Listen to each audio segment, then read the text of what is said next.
Hello दोस्तों, welcome back to my channel financial journey. अगर आप नए हैं तो ज़रूर सब्सक्राइब करें क्योंकि यहाँ हम हर हफ्ते अपने इन्वेस्टमेंट पोर्टफोलियो का अपडेट लेके आते हैं। रियल नंबर्स, रियल रिटर्न्स, बिना किसी शुगर कोटिंग के। तो चलिए सीधा चलते हैं आज के अपडेट की तरफ। मैं हर महीने 10,000 की SIP कर रही हूँ कुछ सेलेक्टेड म्यूचुअल फंड्स में, और आज हो चुके हैं 14 हफ्ते यानी लगभग 3 महीने। तो मेरा इन्वेस्टमेंट अमाउंट है वो हो गया है 30,450 रुपये, और करंट पोर्टफोलियो वैल्यू है 32,350 रुपये की। इस पे मुझे जो टोटल रिटर्न्स मिल रहे हैं वो है 1900 का, जो कि 6.24% का ओवरऑल रिटर्न बनता है। पिछले हफ्ते का जो रिटर्न था वो था 6.21%, तो जो इंक्रीज़ है वो 0.03% का है। और अगर परसेंटेज वाइज अगर वैल्यू में देखें तो 150 रुपीज़ का एक्चुअल गेन हुआ है, क्योंकि लगभग 1750 रुपये का रिटर्न था पिछले वीक। तो अगर अब XIRR की बात करें तो XIRR है 48.57% का। ये एक अच्छा XIRR मान सकते हैं, लेकिन अगर XIRR की वैल्यू अगर देखनी है तो कम से कम म्यूचुअल फंड पोर्टफोलियो 1 साल पुराना होना चाहिए। बट मेरा 3 महीने का है तो XIRR अभी ज़्यादा अच्छा ही दिखाएगा। तो 1 साल के बाद जब XIRR जो होगा उसकी वैल्यू मैं ज़्यादा मानूंगी। तो अगर अब इंडिविजुअल फ़ंड्स की बात करें तो इंडिविजुअल फ़ंड्स में जो सबसे हाई रिटर्न बना के मुझे दे रहा है, परसेंटेज वाइज जो सबसे हाई रिटर्न है वो है Nippon India small cap fund का, जिसमें मुझे 7.8% का रिटर्न मिल रहा है, जो कि 94 रुपये हो जाते हैं। और स्मॉल कैप्स जो हैं अभी कुछ टाइम से, मतलब 1-2 दिन से ऐसे रैली का जो है वो फ़ायदा रैली लिया है उन्होंने, और मार्केट में जो रिस्क एपेटाइट है वो भी बढ़ी है, और इस फंड ने अच्छा परफॉर्म किया है। और उसके बाद आ जाता है दूसरा नंबर है टाटा स्मॉल कैप फंड का, जो कि 7.7% का रिटर्न बना के दे रहा है, जो कि 362 रुपये बनते हैं।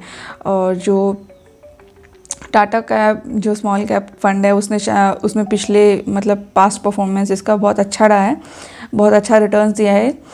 और उसके बाद आ जाता है Motilal Oswal mid cap fund. इसने मुझे अभी 6.8% का रिटर्न बना के दिया है, जो कि 440 रुपये होते हैं। और फिर है Parag Parikh ELSS tax saver fund. इसने मुझे 6.8% का रिटर्न बना के दिया है, जो कि 338 रुपये हो जाते हैं। ये फ़ंड जो है वो बहुत डाइवर्सिफाइड अप्रोच देता है, क्योंकि इसमें कुछ ग्लोबल एक्सपोजर भी मिल जाता है, तो एक लॉन्ग टर्म के लिए सूटेबल पिक इसे मान सकते हैं। उसके बाद आता है Nippon India large cap fund. इसने मुझे 6.1% का रिटर्न बना के दिया है, जो कि 225 रुपये हो जाते हैं। फिर है Canara Robeco large cap fund. इसने मुझे 5.1%, जो कि 126 रुपये होते हैं, इतने का रिटर्न मिला है। HDFC focus 30 fund direct growth में 4.7% का रिटर्न है, जो कि 182 रुपये हो जाते हैं। फिर है UTI Nifty next 50 index fund. इसने मुझे 4.4% का रिटर्न बना के दिया है, जो कि 132 रुपये होते हैं। अब अगर पोर्टफोलियो एनालिसिस की बात करें, पोर्टफोलियो एनालिसिस में देखें तो जो 100% इन्वेस्टमेंट है वो इक्विटी में ही लगा है। इसका मतलब है high risk high return zone.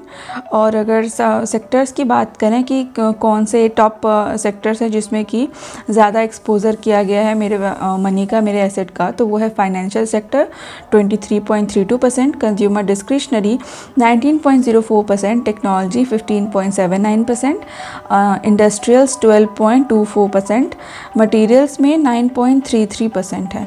अब अगर मार्केट कैप की बात करें तो मार्केट कैप है में लार्ज कैप में 53.72% है, मिड कैप में 24.72% है, और स्मॉल कैप में 21.56% है। ये एक बैलेंस्ड मिक्स है जिसमें कि ग्रोथ और स्टेबिलिटी दोनों मिल जाएगी, क्योंकि मिड कैप और स्मॉल कैप में ज़्यादा रिटर्न्स वाली बात बनती है, और लार्ज कैप जो है वो रिटर्न तो देता है बट वो स्टेबिलिटी भी प्रोवाइड करता है।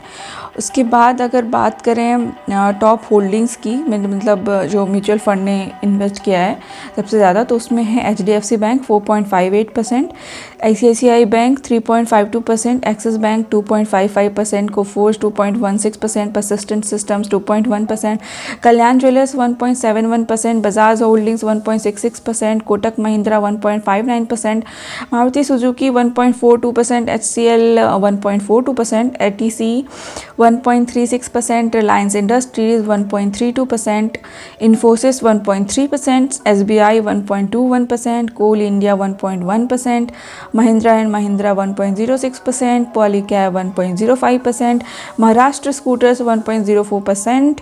तो ये सभी कंपनीज थी जिसमें कि 1% से ज़्यादा एक्सपोज़र है। और ये सभी स्टॉक्स जो हैं अपने सेक्टर्स के अच्छे लीडर्स वगैरह होते हैं। और तो फिर जब रैली आती है, जो कि हमारा जो RBI का रेपो रेट वगैरह है जो दिया गया है, उससे हमारी जो कंपनी है, हमारा जो इंडेक्स है वो मतलब मार्केट है वो बढ़ने के लिए तैयार है। बट ये वार वगैरह के लिए थोड़ा सा भी बीच में है। बट आई गेस मेरा जैसा मानना है कि इंडिया का स्टॉक्स जो है, इंडिया का मार्केट का प्राइस बढ़ेगा। तो देखते हैं कि अगले हफ्ते जो वॉर का इफ़ेक्ट है वो कैसा पड़ता है हमारे पोर्टफोलियो पे, जो ये सब पे मिसाइल ये वो कर रहे हैं। तो देखते हैं क्या होता है। तो दोस्तों, ये था मेरा 14 वीक का म्यूचुअल फंड पोर्टफोलियो अपडेट। आपका पोर्टफोलियो का रिटर्न कितना चल रहा है? क्या आप भी इन्हीं फंड्स में इन्वेस्ट करते हैं? कमेंट सेक्शन में ज़रूर बताएं। अगर आपको वीडियो पसंद आए तो लाइक करें, सब्सक्राइब करें और बेल आइकन दबाएं ताकि अगला अपडेट आपसे मिस ना हो। मिलते हैं नेक्स्ट संडे एक नए अपडेट के साथ। तब तक के लिए bye bye, take care and happy investing.